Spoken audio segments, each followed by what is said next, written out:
Olá, bem-vindo à aula 12 de redes de computadores. Nessa aula nós vamos ver mais do TCP, vamos ver a confiabilidade do TCP, o controle de fluxo e o gerenciamento de conexões. Na última aula nós vimos o protocolo do tipo pipeline, onde entendemos que múltiplos segmentos podem estar em trânsito ao mesmo tempo, sendo transmitidos mesmo que ainda não confirmados com ACK. Isso aumenta a utilização da rede. Nós vimos que o transmissor, então, ele vai passar menos tempo ocioso, e exemplos que podem utilizar pipeline são o go back N e repetição seletiva.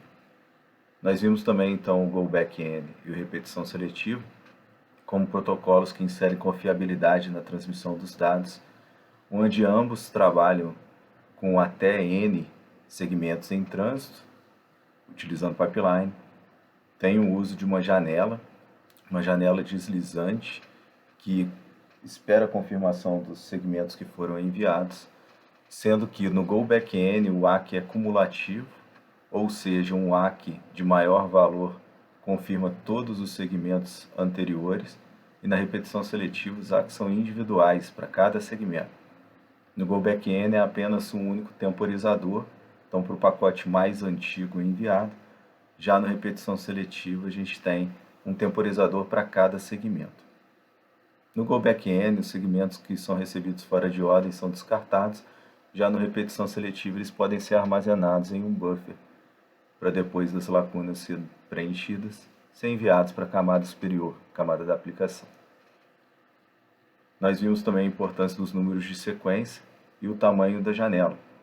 Nós vimos que a janela tem que ser de, no máximo, metade da quantidade de números de sequência, para não termos uma volta com relação a números de sequência que estão sendo utilizados por pacotes ainda não confirmados e enviados outros pacotes, gerar essa confusão do remetente, ele sem saber se aquele pacote que está sendo confirmado é realmente o antigo ou o atual. Vimos que o TCP tem características próprias, ele é ponto a ponto. Isso quer dizer que apenas dois participantes vão conseguir se comunicar, dois sistemas finais vão conseguir se comunicar ao mesmo tempo, um remetente e um destinatário. Mas a comunicação ela é full duplex, ela circula nas duas vias, tanto de remetente para destinatário, quanto destinatário para remetente.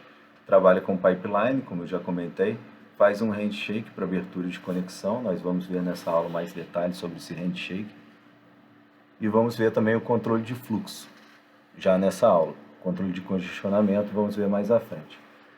O TCP, então, ele verifica cada segmento, onde cada segmento é também um ACK de confirmação. Carrega junto com ele, na forma de piggyback, dados e confirmação, EACK. O TCP utiliza números de sequência e ACKs, então, com os números de sequência sendo utilizados com base nos bytes, é um protocolo de fluxo de bytes, então a gente não vai olhar números sequenciais, mas sim o deslocamento do número de confirmação com relação ao número de bytes trafegados.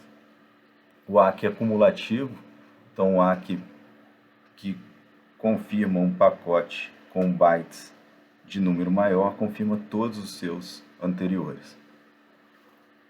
E ele também vai carregar qual o byte que ele espera que chegue. O destinatário então envia um ACK que tem um número também de sequência dizendo qual o próximo byte que ele está esperando. Com uma revisão em relação à transferência confiável, vocês têm esse quadro que está no nosso livro de referência, onde, por exemplo, o mecanismo de soma de verificação é utilizado para detectar erros de bit de um pacote transmitido, aquela modificação de bits 0 para 1, 1 para 0, que pode acontecer no meio da rede por alguma interferência. Os temporizadores, utilizados na retransmissão de pacote, e possivelmente eles são utilizados por conta de pacotes ou ACK perdido dentro do canal de comunicação. A importância dos números de sequência, a numeração sequencial dos pacotes são transmitidos entre remetente e destinatário. Reconhecimento, no caso o TCP que nós estamos focando agora utiliza somente reconhecimento positivo, mas existe também os reconhecimentos negativos nos protocolos que nós vimos anteriormente, né? Vimos também como o reconhecimento positivo de forma duplicada já resolve a questão de não precisar de um reconhecimento negativo. Vimos a janela também de transmissão, a gente tem que ter um número de janela que seja compatível com o buffer dos usuários e compatível também com os números de sequência que estão sendo utilizados. E a importância do paralelismo para otimizar e melhorar os dados que estão sendo trafegados. Introdução ao TCP. Nós então sabemos que ele é ponto a ponto, com um transmissor e um receptor, faz fluxo de bytes de forma confiável e ordenada. Nós vamos ver como que ele faz isso, porque ele é também baseado em pipeline, né? Se ele é baseado em pipeline e envia vários segmentos ao mesmo tempo, ele vai ter que utilizar técnicas como controle de fluxo para não inundar o seu remetente, controle de congestionamento para não inundar a rede, e vai ter que utilizar a sua janela de transmissão, aquela janela deslizante, vai ter que ser compatível com essas características. A comunicação full duplex com relação a ter tanto dados indo do remetente para o destinatário quanto do destinatário para o remetente, respeitando o tamanho máximo de segmento que a rede aceita, baseado então no MSS e no MTU, que é o que a rede aceita conforme a tecnologia utilizada. Ele é orientado à conexão, então vamos ver o handshake, a troca de mensagem de controle para iniciar os estados do transmissor e receptor antes da troca de dados em si. Vamos ver também controle de fluxo, para o transmissor não afogar o receptor. Aqui temos a estrutura de novo do segmento TCP, onde ele tem vários campos de cabeçalho que são responsáveis por indicar as portas de comunicação, os números de sequência utilizados, se é um pacote de ACK, qual é o número do pacote de ACK, enfim, e outras variáveis que vão dizer para a gente se é um pacote de controle para estabelecimento de conexão, finalização de conexão, e outros dados a mais com relação ao tamanho de janela, para não inundar o remetente. Aqui a gente vê os números de sequência ACK, uma volta com relação a número de sequência, então é o índice do primeiro byte do segmento de fluxo de bytes que está sendo enviado. Os ACKs utilizam o número de sequência do próximo byte esperado pelo receptor, e esse ACK é ACK cumulativo, confirma todos os segmentos anteriormente enviados e ainda não confirmados. Nós vimos como que ele vai lidar com segmentos fora de ordem, que vai ser específico da implementação do TCP. O exemplo que nós vimos com relação ao Telnet, onde a gente tem um número de sequência que foi escolhido pelo remetente, como 42, e um ACK 79, para número de confirmação já na troca de mensagens estabelecida por esse cenário Telnet de comunicação, e está sendo enviado com piggyback o dado do tipo C. No Telnet ele envia um eco, né, que é o mesmo dado que foi enviado do remetente ao destinatário, é respondido ao destinatário.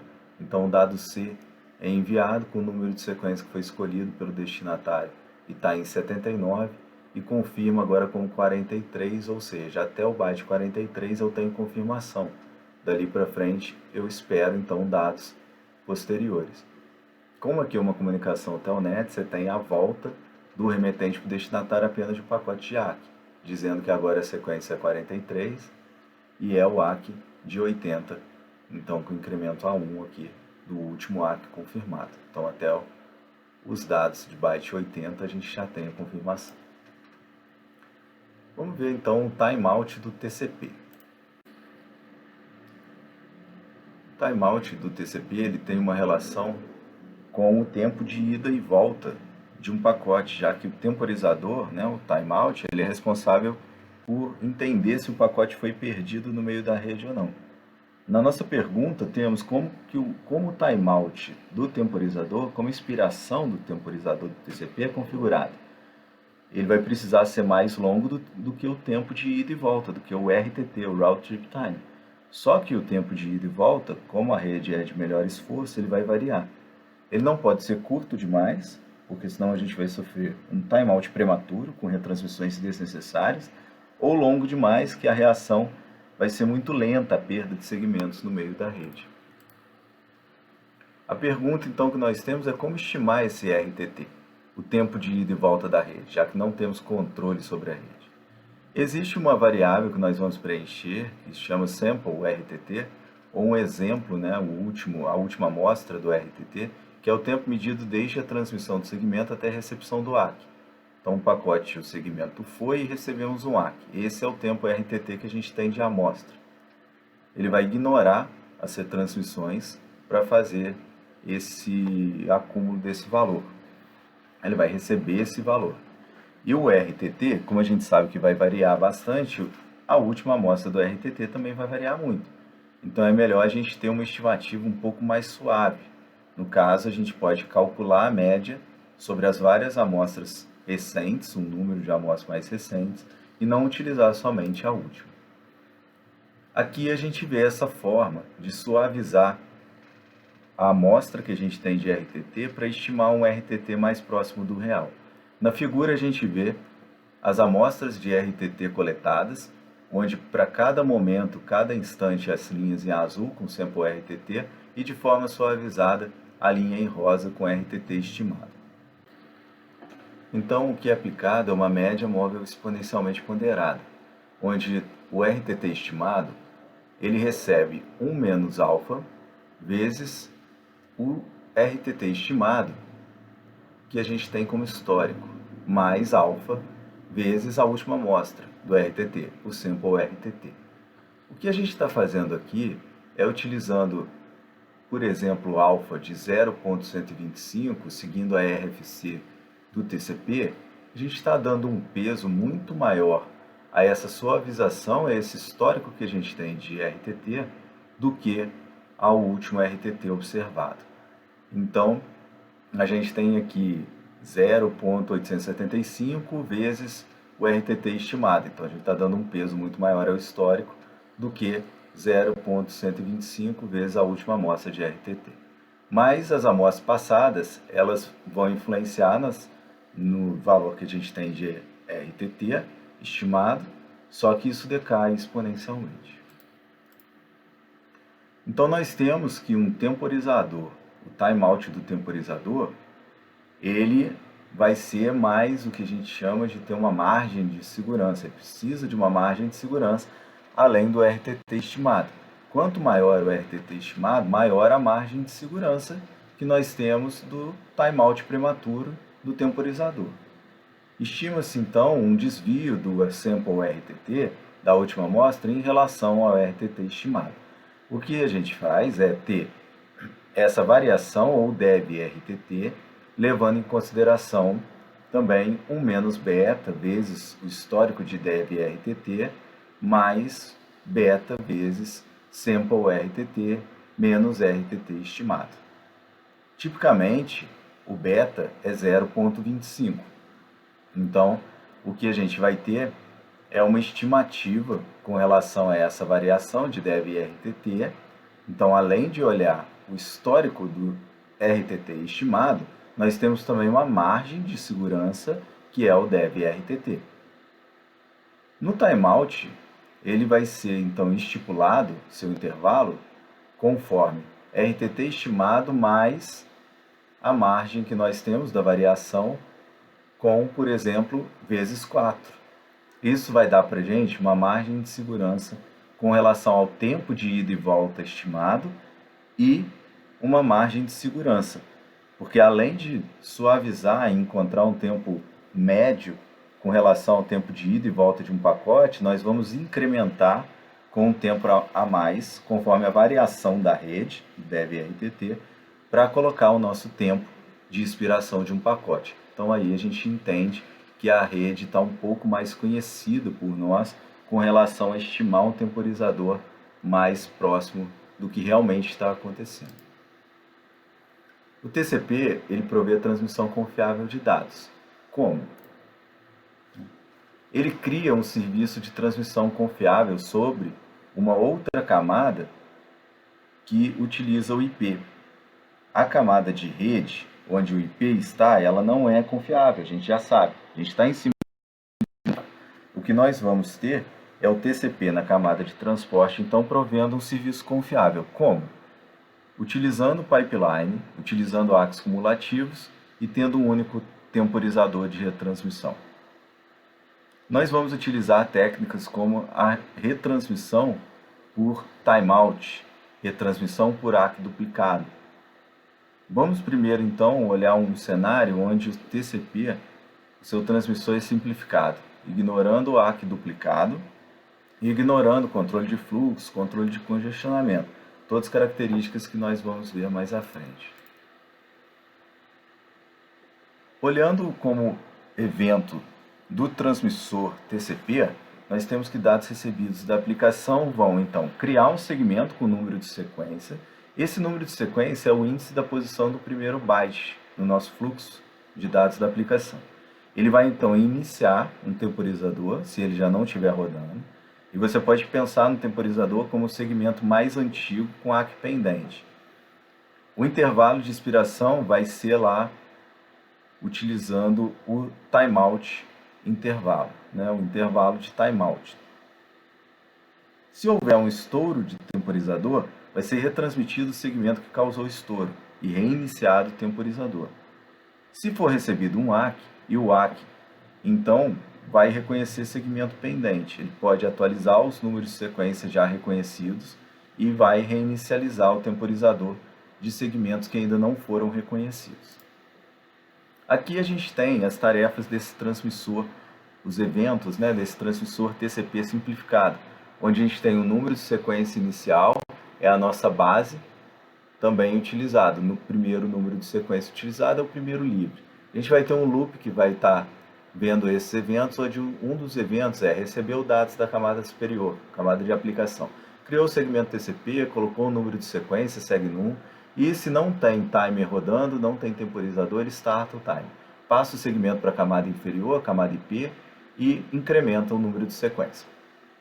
Lembrando, o número de sequência é atualizado com o número que está sendo utilizado mais o tamanho dos dados que estão sendo enviados. No timeout, vai ser então realizado um temporizador, inicializado um temporizador com timeout, que vai ser utilizado em retransmissões, por exemplo, de segmentos não confirmados. Se o segmento de menor valor não for confirmado durante um tempo, vai ser então utilizado o temporizador para reenviar esse segmento. Se um ACK for recebido, um pacote do tipo, um segmento do tipo ACK for recebido, e o ACK tiver campo de valor y, considerando que y é maior do que o valor base que a gente está utilizando para a nossa janela de transmissão, para os nossos segmentos, então eu vou deslocar a nossa base para y, porque eu confirmo todos os pacotes, todos os segmentos dali para trás. Agora, se ele for de ACK não confirmado, de segmento não confirmado por ACK, eu vou startar o timer para aquele pacote. Porque eu sempre tenho que ter um ACK, um temporizador rodando para o segmento mais antigo. O comentário que nós temos é que o sendbase-1 é o último byte cumulativo do ACK, foi o último confirmado, o último byte ao qual nós sabemos que o destinatário tem. Por exemplo, sendbase-1 é 71 e o Y é 73, de modo então que o destinatário ele quer 73 mais. Ele já tem até o 73, os bytes até 72 no caso, Ele espera 73 mais nos segmentos no fluxo de bytes. Se o Y também é maior do que a base que nós estamos utilizando, o primeiro valor de segmento enviado, ele então, o destinatário, está esperando novos dados, que a gente já conseguiu confirmar até o valor de Y. Aqui tem uma figura do nossa máquina de estados finito simplificado, onde nós vimos todas essas ações. Inicializando, onde não tem nenhum evento, ele simplesmente inicializa com o primeiro número de sequência, coloca ele como base, fica esperando algum evento ocorrer. Se chegar dados da camada de aplicação, ele cria o segmento com o número de sequência e coloca o número de sequência que ele tem, que foi inicializado. Passa o segmento para a camada inferior, IP, incrementa o número de sequência com o tamanho dos bytes. Se não tiver nenhum temporizador rodando, ele starta o temporizador. Se tiver timeout no temporizador, segmento ainda não confirmado quer dizer que eu preciso reenviar o pacote. Então, eu preciso restartar o temporizador, enviando o pacote. Ainda não recebido com menor valor de número de sequência. Se o ACK foi recebido e o ACK é do número Y, o que eu faço é atualizar. Eu desloco a minha janela e starto o temporizador de novo, porque eu já confirmei todos os pacotes anteriores. E assim eu fico nesses eventos. Aqui temos cenários de exemplo de retransmissão, onde no caso o host A é o remetente, o host B é o destinatário, é enviado com o número de sequência 92, 8 bytes. Então, o host B vai ter que confirmar com o ACK de valor 100, que quer dizer, até o número 100 eu tenho todos os bytes recebidos. Só que esse ACK é perdido. O que acontece é que o timeout, uma vez esgotado, vai ser reenviado. Número de sequência 92 com byte 8, que dá 100 aqui. Então, o destinatário vai confirmar novamente, porque o pacote foi recebido de forma duplicada. Ele vai simplesmente descartar o pacote e vai enviar o ACK novamente, dizendo que, ok, eu já tenho esse pacote. No outro exemplo, a gente tem um timeout prematuro, onde foi enviado 2 pacotes em pipeline, 92 com 8 bytes de dados, e o outro que seria o número de sequência 100 com 20 bytes de dados. Então ele tem que receber a confirmação do ACK 100 e do ACK 120. O que aconteceu é que o timeout foi prematuro e ele, para o número de sequência 92, e ele reenviou esse pacote, esse segmento. Só que uma vez que ele reenviou, o destinatário não precisa reenviar o ACK para esse pacote que seria ACK 100, e sim enviar para o último que ele tem, que é o ACK 120. Então ele envia o ACK 120 e confirma todos dali para trás. Da mesma forma que acontece, a gente tem o ACK perdido para o primeiro pacote, que seria esse ACK 100, com relação ao número de sequência 92 e 8 bytes, só que esse ACK foi perdido. Não tem problema, porque a gente trabalha com ACK cumulativo. Então, se chegar o ACK de um pacote maior de sequência, então o ACK 120, ele já acaba por confirmar esse pacote inferior e o remetente consegue continuar enviando seu fluxo. Para a geração de ACK no TCP, a gente tem alguns eventos que tem que acontecer no receptor.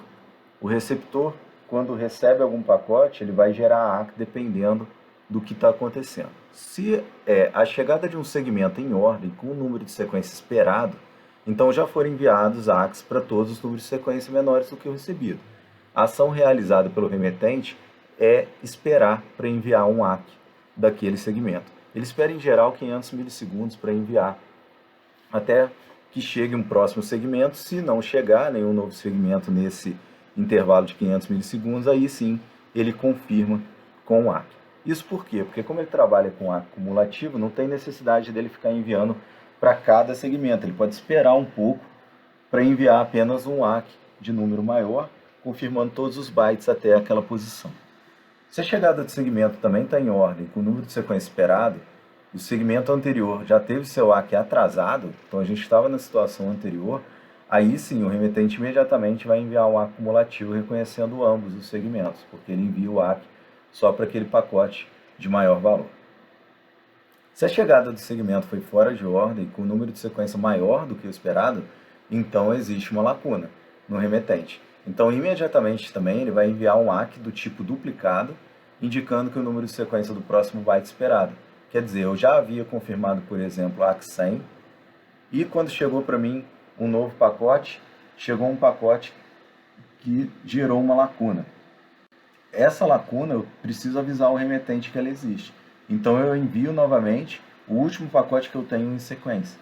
Então eu envio novamente o ACK 100, mesmo que o remetente já tenha recebido, gerando então um ACK duplicado e avisando a fonte de que pacotes provavelmente estão sendo perdidos na rede. Se a chegada de segmento parcialmente ou completamente preenche uma lacuna, também imediatamente eu envio o ACK do remetente, desde que o segmento comece no início da lacuna. Ele me ajude a preencher a lacuna, ele não seja um buraco, não gere nenhum buraco na lacuna. Existem técnicas que visam otimizar o tempo de resposta em pacotes perdidos na rede utilizando o TCP. Uma delas é a retransmissão rápida, ou Fast Retransmit. Se o tempo de expiração do temporizador, ele relativamente, normalmente, ele é um tempo longo, O atraso longo antes do reenvio do pacote perdido ajuda com que seja percebido essa perda de pacotes. Ou pode também, se muito longo, extrapolar um tempo de espera e gerar um atraso muito grande no envio de novos pacotes ou percepção de que foi perdido o pacote na rede. A ideia da retransmissão rápida é a detecção de segmentos perdidos através de ACKs duplicados. O transmissor, então, geralmente envia vários segmentos em sequência, utilizando o pipeline. E se o segmento é perdido, provavelmente múltiplos ACKs vão ser recebidos. No TCP, então, utilizando o Fast Retransmit, a gente tem, se o transmissor recebeu 3 ACKs duplicados, 3 ACKs repetidos para o mesmo número de sequência, então, o que a gente chama de ACK duplicado triplo, ele imediatamente reenvia o segmento com menor número de sequências. Provavelmente o segmento foi perdido. Ou então, no caso, não vale a pena a gente esperar que o temporizador se esgote. É uma forma de adiantar o temporizador, já que a gente percebeu que muitos pacotes não estão sendo confirmados. Então está havendo muita perda e está gerando lacuna no nosso remetente. Então, peraí, vamos parar tudo e vamos voltar e reenviar os pacotes até o número de sequência que já foi confirmado. Então, aqui a gente tem um exemplo do Fast Retransmit, onde foram enviados 4 pacotes em pipeline e o segundo pacote já foi perdido. Foram enviados 5 pacotes, 5 segmentos, na verdade, nosso timeout era bem grande e o que a gente recebeu foi a confirmação somente do primeiro segmento.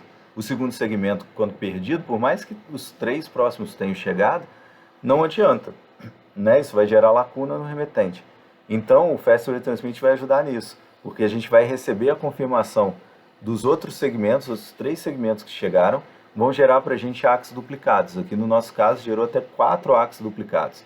Então, a partir do momento que o primeiro ACK foi correto, e os outros 3 ACKs foram apenas mostrando que o segundo pacote gerou uma lacuna e não chegou, isso disparou uma retransmissão rápida, com 3 ACKs duplicados com relação ao ACK 100.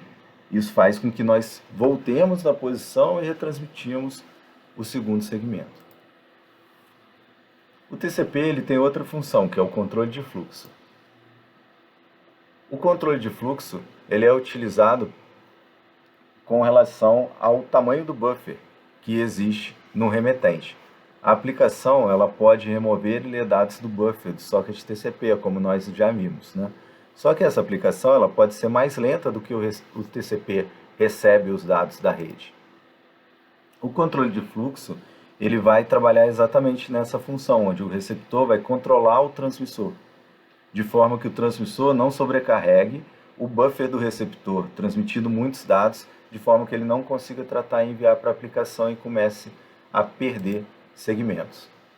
Aqui a gente vê como que funciona nessa figura ao lado, onde ele tem um buffer de recepção e tem uma janela de recepção para os segmentos que são recebidos. Esse buffer, a gente já viu que ele vai colocando os segmentos no buffer e vai passando para a aplicação.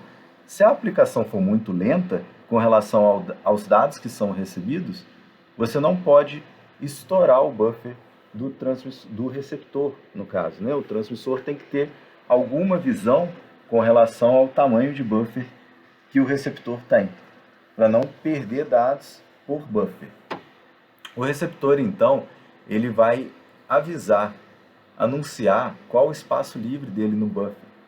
Ele inclui esse valor no cabeçalho do TCP em um espaço chamado RWND, ou janela de transmissão, Receive Window. Ele então envia isso ao receptor, esse dado dentro do pacote, para dizer qual que é o tamanho que ele tem de buffer. Existe então o Receive Buffer, que é o tamanho do buffer de recepção do TCP. Ele pode ser alterado, como nós vimos na aplicação em socket, via API. Então ele vai dizer, por exemplo, que eu tenho 4.096 bytes para recepção de segmento, para enviar para a minha aplicação. Muitos sistemas operacionais vão ajustar automaticamente o Receive Buffer, mas se a gente estiver fazendo a nossa aplicação, a gente pode setar qual que é o tamanho do buffer que a gente tem de recepção. O transmissor, então, ele limita a quantidade de segmentos pendentes ou que estão em trânsito, utilizando os dados do RWND do receptor, o tamanho da janela do receptor. Isso garante que não vai ter overflow no buffer do receptor. É interessante, então, pensar que, olhando o cabeçalho do nosso protocolo TCP, a gente vai ter uma flag dizendo qual que é o tamanho da janela, né? Vai ter um campo específico de 16 bits dizendo qual que é o tamanho, em bytes, da janela do receptor. Isso vai ser recebido logo no pacote que é recebido de início da comunicação. E ele também pode ser atualizado. Ele pode ser atualizado em pacotes que estão sendo trocados em dados. Então ele vai vir aqui o tamanho que ele pode receber. Isso é feito tanto no receptor quanto no transmissor, porque a gente está falando de comunicação em duas vias. Então, isso vai ter que ser notado tanto pelo transmissor quanto pelo receptor. Isso pode estar em qualquer pacote TCP, setada essa flag nesse cabeçalho, ok?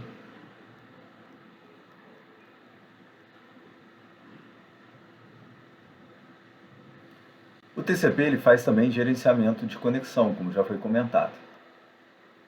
Isso quer dizer o quê? Que antes da troca de dados em si, o transmissor e o receptor fazem um handshake, um aperto de mãos, um acordo, para estabelecer a comunicação. Eles concordam em estabelecer uma comunicação e acordam alguns parâmetros da conexão. Então ele vai enviar, por exemplo, estabelecimento de conexão, vai confirmar qual que é o número de sequência que ele escolheu, o remetente no caso, do cliente para o servidor. Também o servidor ali no caso, que é o receptor nesse momento, vai também dizer qual que é o número de sequência que ele tem, qual que é o tamanho do receive buffer dele, e vai confirmar outras coisas também, né? Ele pode confirmar outros parâmetros. Mas, em geral, o estabelecimento de conexão tem isso. Só setar o número de sequência que foi escolhido pelo remetente, o número de sequência que foi escolhido pelo destinatário. Lembrando que aqui são números de sequências distintos, tá? Agora, cada número de sequência desse vai ser utilizado durante a comunicação e vai ser utilizado para o destinatário, por exemplo, dizer ao remetente qual que é o próximo byte que ele está esperando. A gente tem um exemplo aqui com duas vias, onde a gente tem esse two-way handshake, onde a Alice pergunta a Bob, né, vamos conversar, e o Bob responde, ok. E uma pergunta, um handshake de duas vias, ele sempre irá funcionar em uma rede?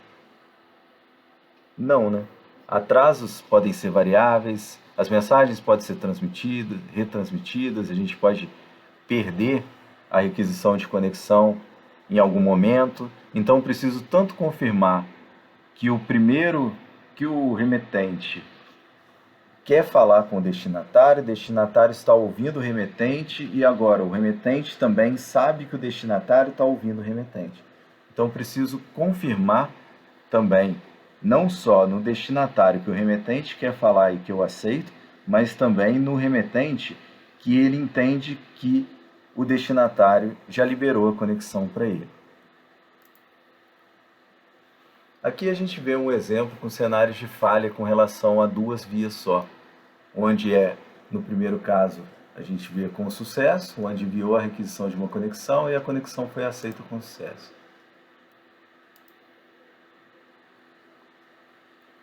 Agora, pode ser que exista algum problema no meio dessa comunicação e seja enviada uma retransmissão da requisição de conexão no tempo em que o transmissor estava enviando. Essa conexão pode ficar, como se diz, meio aberta, né? Conexão meio aberta é uma conexão sem cliente, onde foi estabelecida a comunicação com o servidor pelo cliente, o servidor alocou recursos, só que o cliente não fez nada. Então, o servidor alocou o recurso, o cliente não fez nada e depois de um tempo ele quis criar uma nova conexão.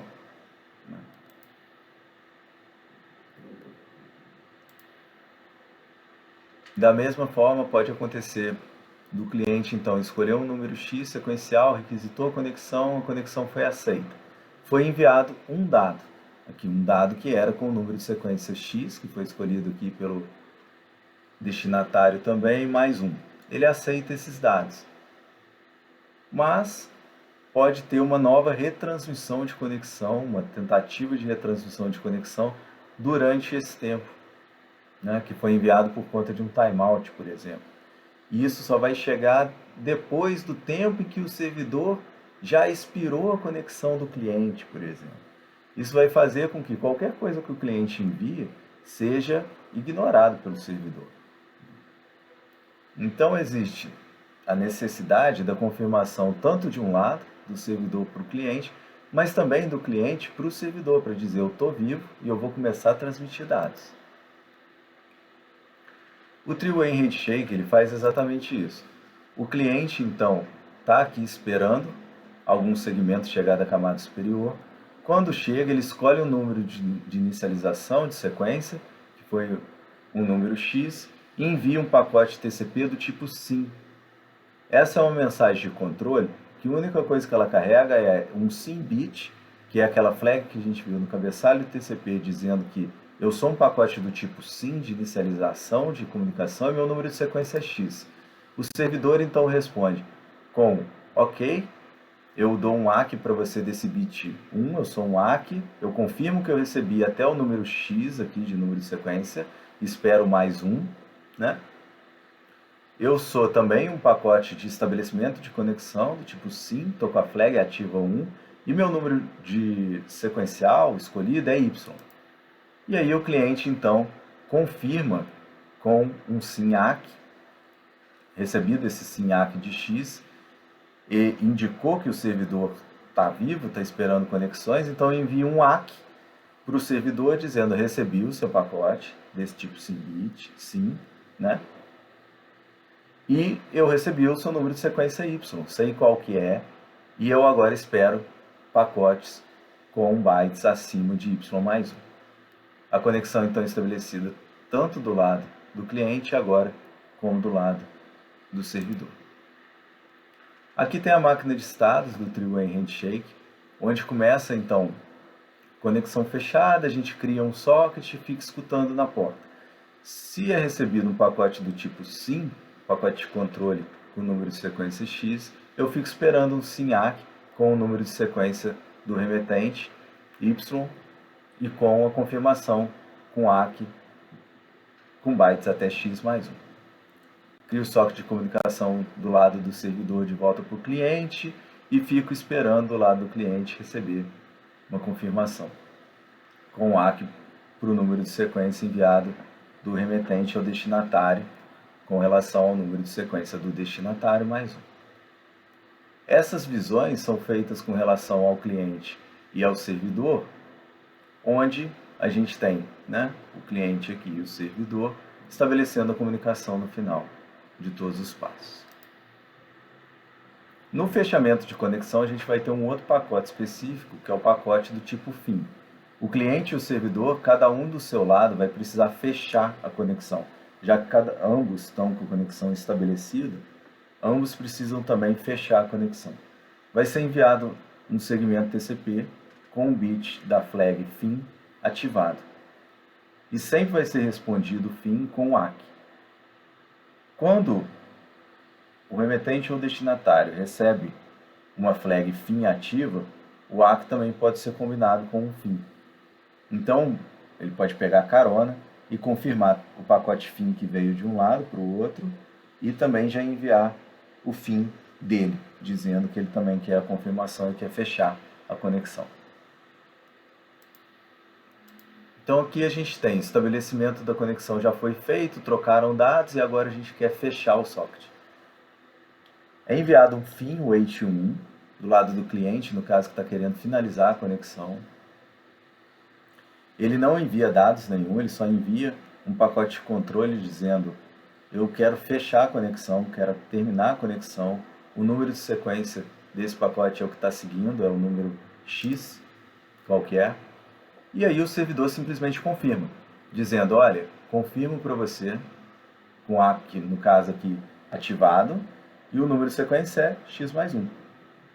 E já fecha, já starta, né, o fechamento da conexão, vai derrubar aquela conexão com o cliente. Então o cliente já pode startar a segunda fase dele de finalização, que é o fim wait 2, esperando que o servidor derrube a conexão do cliente. Uma vez feito isso, ele espera também que o servidor vai enviar para o cliente um pedido de fechamento de conexão, para a conexão não ficar simplesmente aberta do outro lado, né? Então, é enviado um fim bit 1 também, com o número de sequência Y, agora no caso o servidor, enviando para o cliente. O cliente, quando chega esse pacote, ele então envia um ACK para o servidor, dizendo, olha, estou fechando também sua conexão. Ok, recebi seu fim bit, estou fechando, derrubando a sua conexão. Ele espera um tempo, né? Esse pacote foi enviado de controle e eles esperam um tempo para não ficar desincronizado, para saber se realmente o ACK chegou do lado do destinatário. Porque pode ser que esse pacote não tenha chegado, a confirmação, e o servidor vai enviar novamente um fim bit. Então nós vimos o TCP com relação ao seu temporizador, com estimativa, né, dinâmica, com relação ao timeout, utilizando as amostras de cada ACK recebido para entender qual foi o RTT, utiliza a média móvel exponencialmente ponderada para estimar o RTT, saber o desvio do RTT e assim escolher um tempo com relação ao temporizador, o timeout do temporizador. O TCP ele provê a confiabilidade baseando no pipeline, mas utilizando o ACK cumulativo com temporizador único. Ele infere perdas com relação ao estouro do temporizador e ACKs duplicados também geram uma ação que é a retransmissão rápida, uma vez que chegam 3 ACKs duplicados. Não espera que estoure o temporizador, né? Ele pode já reenviar o segmento mais antigo. TCP realiza retransmissões apenas do segmento perdido ou mais antigo ainda pendente, né, para preencher as lacunas. O TCP utiliza ACK, podem ser atrasados, né, para otimizar o envio de pacotes na rede. Então, eu posso esperar um tempo para enviar um ACK, já que ele é acumulativo, ele confirma todos os anteriores. E sempre indica o ACK, o número de sequência, com relação ao próximo byte que está sendo esperado. O controle de fluxo é utilizado para o transmissor não sobrecarregar o receptor. Ele então olha o buffer com relação ao receptor para não inundar aquele buffer, não ter buffer overflow. Isso é diferente do controle de congestionamento que nós vamos ver mais à frente. O gerenciamento de conexão, aí nós vimos que a criação utiliza 3 vias. E aí entendemos quais são as escolhas de números de sequência, que são aleatórios, escolhidos tanto pelo remetente quanto destinatário. Eles não precisam ter os mesmos números de sequência, mas os números de sequência precisam depois ser confirmados de forma a pular os números conforme os bytes que estão sendo enviados, né? A gente está falando aqui de um protocolo que é baseado em fluxo de bytes. E o fechamento da conexão, que utiliza uma flag específica que é a FIN, né? O SYN, para estabelecer a comunicação, é feito em three-way handshake, 3 vias. E o fechamento de conexão é feito com pacotes do tipo FIN. Tem que ser tanto feito pelo remetente quanto pelo destinatário, para ter um sincronismo. Na próxima aula a gente finaliza a discussão sobre TCP e a camada de transporte. Vamos ver o controle de congestionamento em redes e mecanismos de controle de congestionamento do TCP. Obrigado.